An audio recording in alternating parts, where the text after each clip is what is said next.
Ya, oke. Bismillahirrahmanirrahim. Assalamualaikum warahmatullahi wabarakatuh. Ya, baik anak-anak. Bagaimana kabarnya? Semoga di kesempatan hari ini kita semua dijaga oleh Allah ya. Selalu dalam keadaan sehat walafiat. Bertemu kembali di pembelajaran kimia lintas minat. Masih mengenai bab yang sama, yaitu mengenai bab hidrokarbon. Nah, di sini bahasannya kita udah menginjak di bahasan bagian keempat, yaitu sifat fisik dan sifat kimia dari hidrokarbon. Insya Allah ini menjadi bahasan yang terakhir ya. Jadi mungkin nanti dipersiapkan kembali, dipelajari kembali materi yang sudah dipelajari di pertemuan 1 sampai dengan hari ini, karena itu sebagai materi yang nantinya bakal diulangan hariankan ya, insya Allah mungkin minggu depan ya. Oke, baik anak-anakku, kelas 11 IPS 1 dan 11 IPS 2 kita mulai pembahasannya ya. Kita bahas dulu yang pertama mengenai sifat fisik dari senyawa hidrokarbon. Nah, yang kita lihat di sini ada beberapa sifat. Yang salah satunya untuk sifat fisik di sini adalah masalah kelarutan dalam air ya. Jadi, senyawa hidrokarbon itu adalah senyawa yang secara sifatnya ketika dia dicampurkan ke dalam air ternyata masuk kategori zat yang sukar larut. Sukar itu sulit ya, atau mungkin lebih condong tidak. Contoh yang paling dekat dengan kehidupan sehari-hari yaitu adalah minyak. Mau mungkin ada yang kenal di situ yang sering itu oli, atau mungkin kalian misalkan minyak goreng ya, perminyakan ya. Karena perminyakan, minyak-minyak yang ada di sekitar kita masuk kategori senyawa hidrokarbon ya, contoh dari hidrokarbon. Dan ketika kalian campurkan dengan air, itu nanti minyaknya itu tidak akan menyatu dengan air ya. Mungkin kalau pernah melihat, entah itu ketika waktu kalian memasak mie instan misalkan ya, ketika minyaknya dicampurkan ke dalam air, itu minyaknya itu ada di atas ya. Beda dengan kalau misalkan bumbunya ya, bumbu penyedapnya. Kalau penyedapnya kan nanti larut, berbaur dengan air. Tapi kalau minyaknya itu enggak, dia ada di permukaannya, di atasnya, menandakan dia tidak bercampur. Kalau di sini tidak bercampurnya itu menandakan dia memang tidak larut atau sukar larut. Yang kedua mengenai kepolaran. Jadi senyawa hidrokarbon ini sifatnya nonpolar.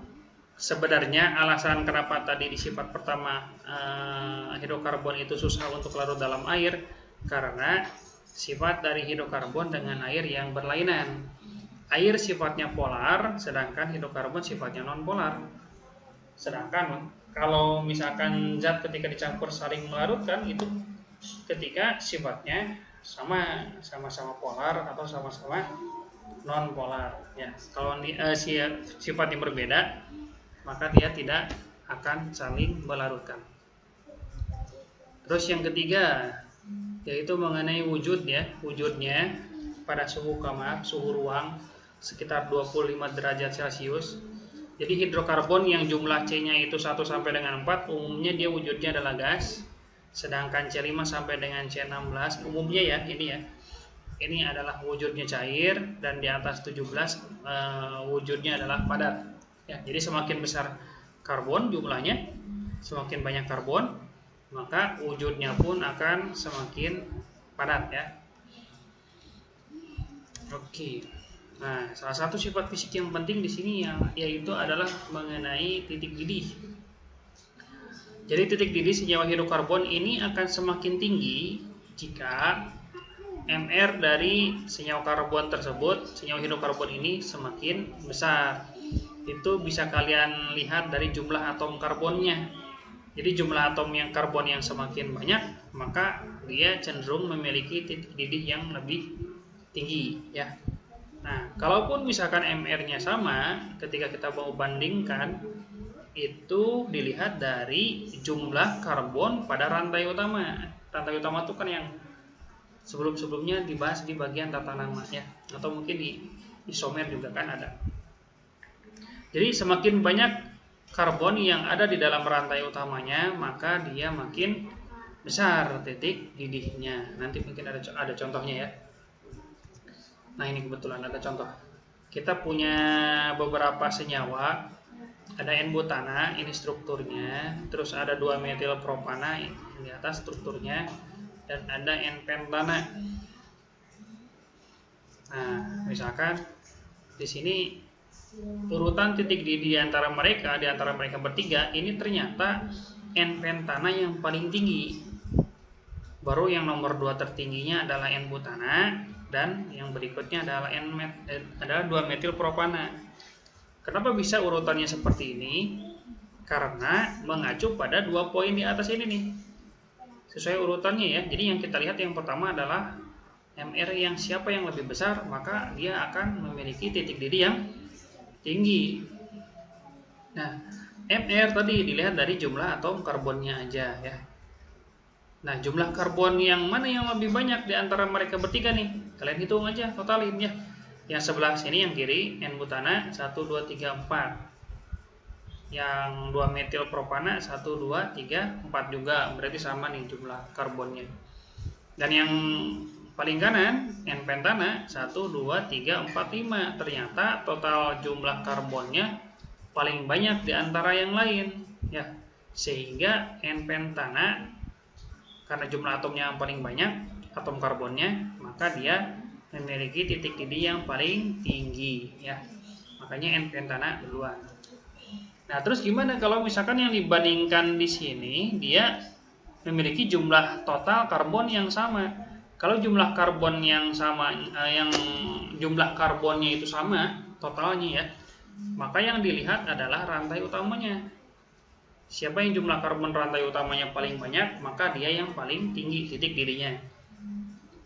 Nah, kalau kita lihat N-butana, rantai utamanya kan lurus ya, tuh kayak biasa ini rantai utama.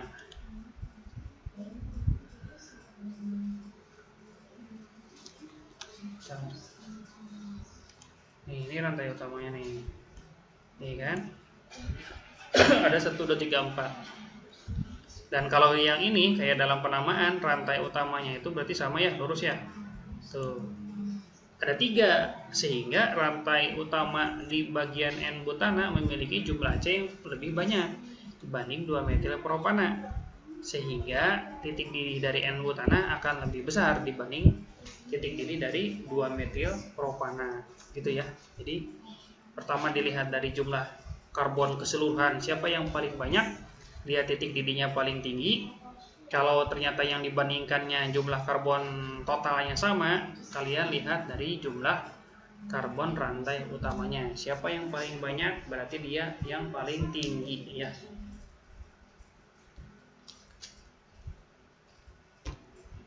Oke ya, gitu ya untuk titik didih. Silakan bertanya nanti kalau ada kendala, japri Bapak aja ya. Kita lanjutkan sekarang ke sifat kimia. Jadi sifat kimia di sini lebih kepada reaksi-reaksi kimia ya.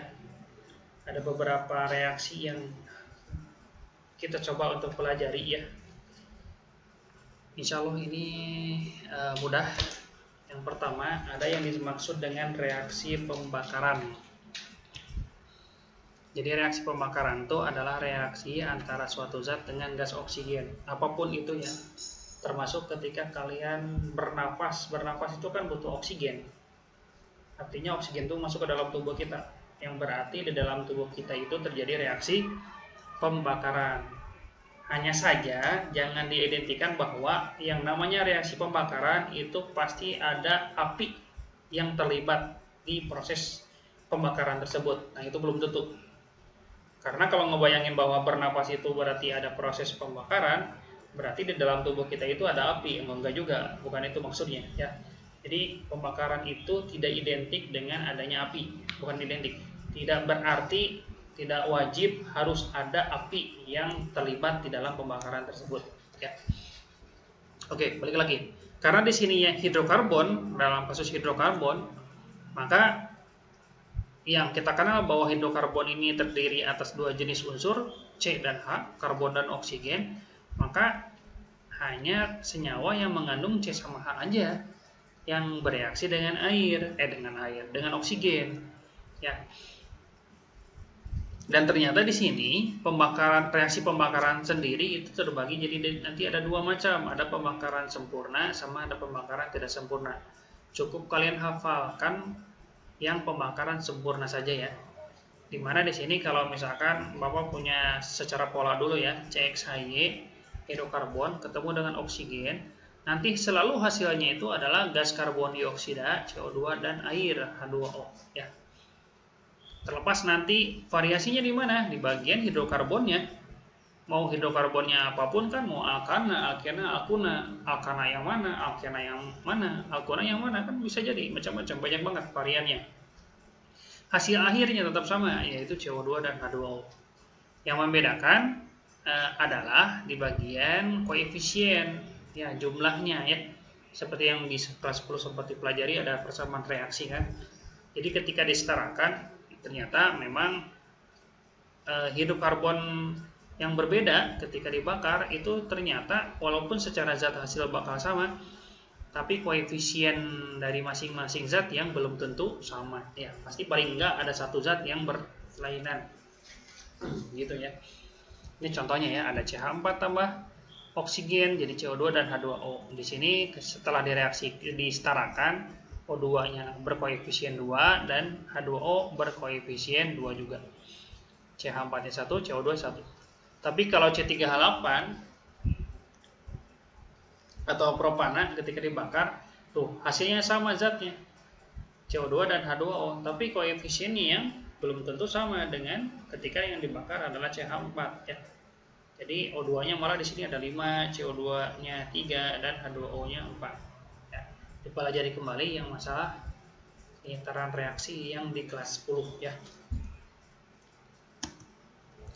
Berikutnya ada pembakaran tidak sempurna, berarti ada yang tidak sempurna. Kalau yang tidak sempurna ini sebatas ini aja ya, mungkin apa ya, informasi. Gak harus apa ya namanya mutlak hafal, karena secara hasil pun memang pembakaran tidak sempurna itu nggak selalu baku di bagian hasil ya. Jadi intinya pembakaran tidak sempurna itu sama, dia direaksi dengan oksigen, hanya saja reaksinya itu bisa menghasilkan CO, karbon monoksida atau karbon sendiri dan air ya. Atau bahkan bisa jadi menghasilkan CO2 yang lain ya. Gitu ya. Jadi memang pembakaran tidak sempurna itu tidak baku di bagian hasil. Makanya yang Bapak minta coba kalian hafalkan di bagian pembakaran sempurna saja. Oke, kita lanjutkan. Reaksi kimia berikutnya ada yang disebut dengan reaksi substitusi. Sesuai dengan definisi istilah substitusi, mungkin kalau yang suka olahraga, suka nonton acara olahraga, mau sepak bola, mau basket dan seterusnya, itu ada istilah substitution yang artinya pergantian ya. Yang bermakna di sini pun sama. Jadi yang dimaksud dengan reaksi substitusi itu adalah reaksi pergantian atau pertukaran.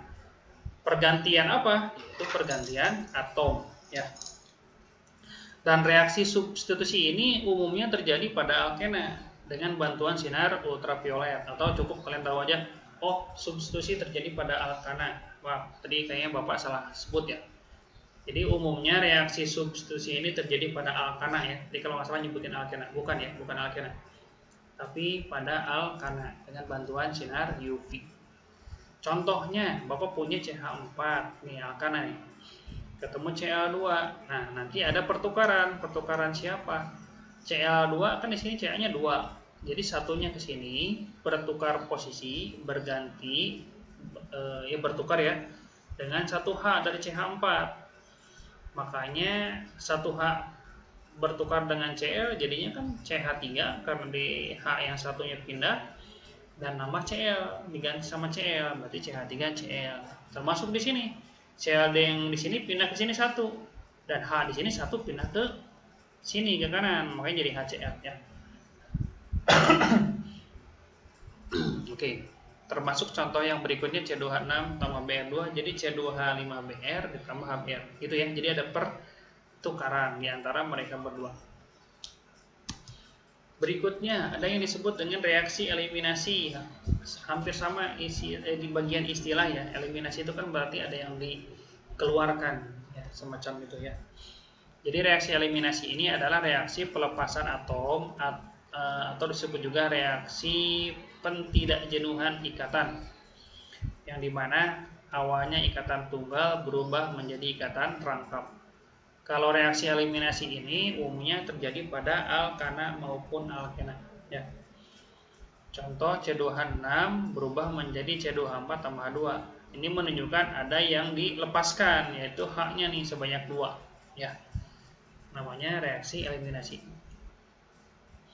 Atau contoh lain yang di bawah CH3 tunggal CH3 berubah menjadi CH2 rangkap CH2 plus H2.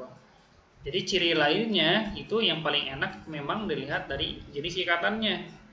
Katanya tadi kan reaksi eliminasi ini juga disebut sebagai reaksi pentidakjenuhan ikatan. Yang awal ikatannya itu ada tunggal, ada yang berubah menjadi rangkap. Nah, berarti ini reaksi eliminasi ya. Tunggal jadi rangkap, tunggal jadi rangkap ya, tunggal jadi rangkap. Jadi dia adalah reaksi eliminasi. Oke ya, kita lanjutkan. Ada juga yang disebut dengan reaksi adisi. Adisi dari kata add itu tambah atau masuk ya kan, secara istilah ya. Nah, di sini reaksi adisi adalah reaksi pengikatan atom atau bisa disebut juga sebagai reaksi penjenuhan ikatan. Kebalikan dari eliminasi berarti. Nah, di sini di reaksi adisi yang awalnya ikatan rangkap berubah jadi tunggal ya. Jadi kalau eliminasi ini tunggal jadi rangkap, kalau adisi justru sebaliknya. Rangkap jadi tunggal ya. Dan umumnya reaksi adisi ini terjadi pada alkena maupun alkena. Karena kan harus tunggal yang berubah, berarti senyawa yang bereaksi adisi ini harus senyawa yang memiliki ikatan rangkap. Bisa alkena, bisa alkena. Contohnya C2H4 tambah H2 jadi C2H6. Kan berarti ada yang diikat ya, yaitu hidrogen. Awalnya hidrogennya terpisah, bergabung, kan? Maka dia adalah reaksi adisi. Terus yang ini CH2 rangkap CH2 tambah H2 jadi C2H6. Sama ya, ada yang bergabung. Atau kalau kalian ini nih, kalau C2H6-nya diurai aja, nanti dia itu ikatannya tunggal. Sehingga yang awalnya rangkap berubah jadi tunggal ya. Maka dia reaksi adisi. Contoh lain, ini ada contohnya nih ya. Tuh. CH3 tunggal, CH rangkap 2, CH2 tambah HCl, jadinya yang awalnya ada ikatan rangkap di sini jadi nggak ada tuh ya. Maka dia adalah tergolong reaksi adisi. Nah, cuman Bapak mau nunjukin, coba kalian lihat di sini, diciriin ya. Ini yang fokus kita ke C yang berikatan rangkap. Nah, ternyata di sini ada yang harus diperhatikan bahwa ketika tadi katanya ada pengikatan atom, ya kan, yang dirasiin dengan hidrokarbonnya. Nah, yang diikat itu kan jenis unsurnya berlainan, yaitu H sama Cl. Nah, ini gimana nih? Ternyata H sama Cl ini akan masuk ke C yang berikatan rangkap ini nih, yang Bapak merahin ya. Masuknya kemana nih? H-nya kemana? Cl-nya kemana? Nah, kan gitu ya. Jadi ada semacam aturan. Nanti tuh di sini nih aturannya adalah katanya H dari asam halida yang contohnya di sini HCl akan terikat pada C ikatan rangkap yang mengandung H lebih banyak. Jadi nanti itu atom hidrogen yang akan diikat dari luar nih, dari luar hidrokarbon itu akan diikat oleh C rangkap yang punya H lebih banyak. Jadi kalau kalian lihat dibandingkan nih, di sini H-nya C C yang rangkap ya. Jadi fokus di sini aja. Jadi ini jangan, karena ini bukan C rangkap, tapi yang beringat rangkap hanya yang dimerahin ini nih. Berarti H-nya akan masuk ke mana? Masuk ke C rangkap yang punya H lebih banyak. Berarti yang sebelah kanan. Tuh, ya. Tuh, ya. Jadi H ini akan masuk ke C rangkap yang punya H lebih banyak. Yang sebelah kanan kalau di sini. Berarti CL-nya itu akan masuk ke C rangkap yang satunya lagi, ya. Berarti dari CL masuk ke CH, gitu ya. Atau ada istilah ini di aturan ini tuh. Ada istilah yang kaya akan H akan semakin kaya, atau yang kaya semakin kaya. Ya, ini yang dikenal dengan aturan Markov-Nikov. Ya, coba dihafalin ya. Oke, itu ya. Kita lanjutkan. Ada juga reaksi perengkahan atau yang disebut dengan reaksi cracking. Jadi reaksi ini merupakan reaksi pemutusan ikatan rantai karbon dari senyawa yang rantainya panjang, jumlah C-nya banyak banget, menjadi senyawa yang lebih sederhana. Contoh, Bapak punya C10H22, C-nya ada 10, dipecah, ya, dipecah menjadi C5H12 misalkan. Satunya lagi tinggal kalian lihat di sini sisanya aja. Berarti sini C5 lagi sama H-nya 10 karena totalnya harus sama ya. Jadi total C-nya harus 10, H-nya harus 2. Terus C4H30 nih banyak juga, ada 14 C-nya, dipecah lagi kan. Ibaratnya dibagi 2 lah. Walaupun nggak selalu dibagi 2 ya. Bisa maksudnya dibagi 2 tapi belum tentu jumlah C-nya sama. Ya. Belum tentu jumlah C-nya sama. Jumlah H juga hampir pasti nggak akan sama. Ya. Yang jelas kalau C-nya boleh sama, bisa jadi beda. Itu emang tergantung perlakuan pada reaksinya, ya, pada cracking-nya. Ya. Tapi umumnya samain aja ya. Oke, itu untuk reaksi cracking atau perengkahan. Yang terakhir, ini adalah reaksi polimerisasi, yaitu reaksi pembentukan molekul berukuran besar yang disebut dengan polimer dari molekul-molekul yang berukuran kecil, yaitu monomer. Nah, hidrokarbon di sini itu yang umumnya bertindak sebagai monomer, yang nantinya monomer ini bergabung menjadi molekul yang berukuran besar atau yang disebut tadi dengan polimer. Dan reaksi polimerisasi ini umumnya terjadi pada alkena. Jadi alkana itu nggak bisa. Alkona pun mungkin bisa tapi nggak semudah alkena ya. Contohnya ini ya tuh. Awalnya ini adalah ada etena dengan jumlah C yang sebanyak N. Nah nanti N itu bisa banyak, bisa 10, 20, 30 dan seterusnya. Bergabung jadi panjang gitu kan, sehingga membentuk senyawa yang berukuran besar. Oke, nah baik. Sekian materi yang bisa Bapak sampaikan. Coba baca lagi, kaji pustaka lagi, lihat literatur lagi. Nggak harus dari sumber materi yang Bapak berikan. Boleh dari LKS, boleh dari dari buku sumber lain, dari internet juga masalah ya. Cuman kalau dari internet tuh kadang sistematikanya yang belum tentu baik ya. Itu ya. Oke. Ini saja yang bisa Bapak sampaikan untuk kesempatan sekarang. Silakan dipelajari kembali dari pertemuan yang pertama, karena di waktu yang akan datang kalian akan menghadapi ulangan harian pertama ya. Oke. Bapak tutup. Lebih kurangnya Bapak mohon maaf. Semoga banyak manfaat yang bisa kalian dapatkan ya. Bapak tutup. Assalamualaikum warahmatullahi wabarakatuh.